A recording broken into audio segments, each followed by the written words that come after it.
What is up? Happy Homebrew Wednesday. Sorry I'm in the shade, but as you can see up in that direction, the sun is brutal. So I am hiding like right up next to my house, trying like a vampire not to get in the sun, because it is intense for August. But here I am brewing. I'm finally brewing my Irish Red Ale. Today has been the definition of a clusterfuck. I tried to do way too many things at once, and I am paying the consequences. Thing number one, I bought the economy, or no, it wasn't, it was like a great value pot from Midwest. It was their 7.5 gallon pot. The reason I did that is I kind of wanted like a hot liquor tank for my batch sparging. So I figured, you know, they only wanted like 50, it was like 50 bucks, and I had a $20 gift certificate, so I was like, alright, 30 bucks for a pot, I'll try it. So I bought it.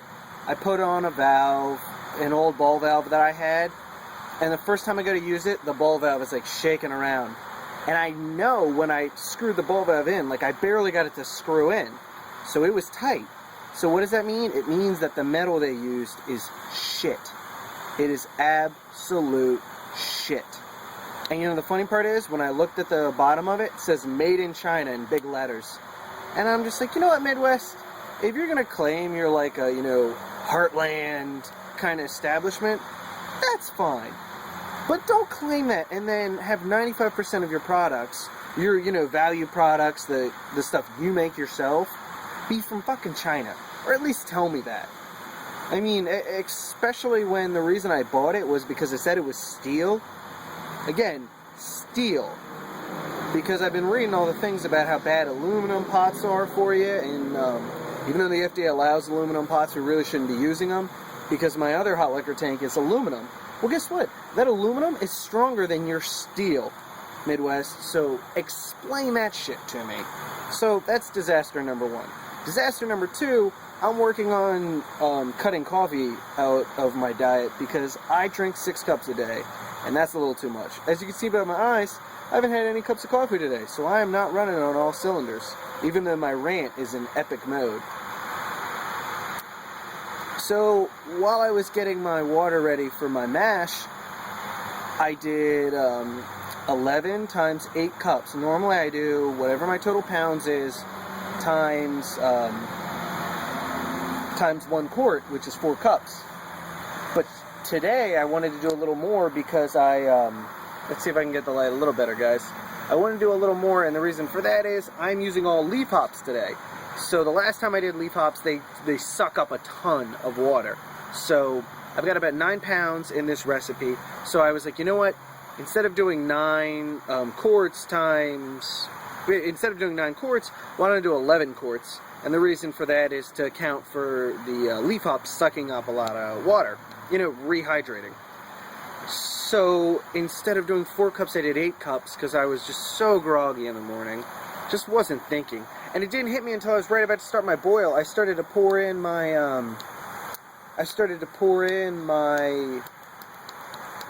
sparge water, and the damn thing almost filled to the brim of a 10-gallon pot, and this is a 5-gallon recipe.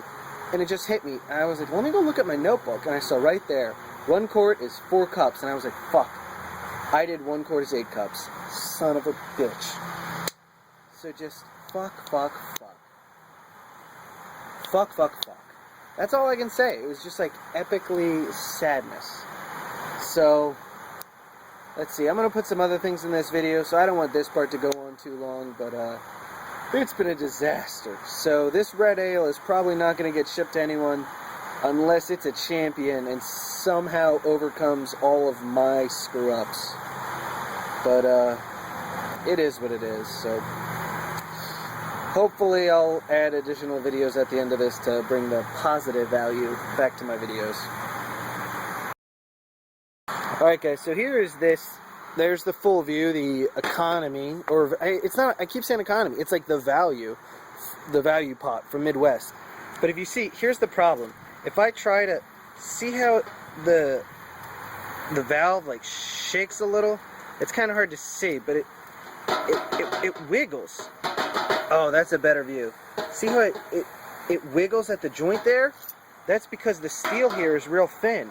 And I know this steel there is real thin because it kept I kept hearing it popping, going up and down when I would get the temperature warm on it. So, FYI, if you buy this 7.5 gallon pot from Midwest, don't even attempt to put a valve on it like I did. It's a stupid idea. I'm going to go to Home Depot and buy a cap. So I'm going to take that valve off and just put a cap on there.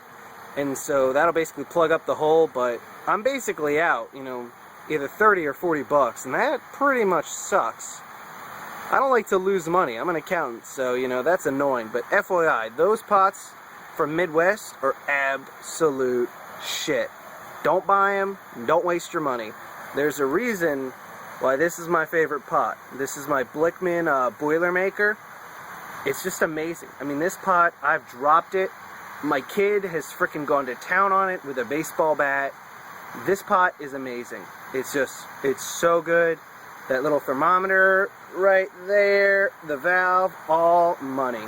There's a reason why Blickman stuff is expensive. I mean, I get pissed off when I see the prices on Blickman, but there's a reason. Their stuff is really good. So, FYI guys, don't try to cheap out at Midwest and buy that pot. It sucks. Go Blickman. Save an extra couple paychecks and go Blickman. On the other positive note, as you see back there, my garden is insane. I might do a follow-up video because, as you can see, the tomatoes and peppers, yeah, that's right, I've got peppers over 6 feet tall. So I might have to do a follow-up video because clearly, even though I have no idea what I'm doing something right back there. So yeah, happy Homebrew Wednesday, guys. My ramblings will end officially now.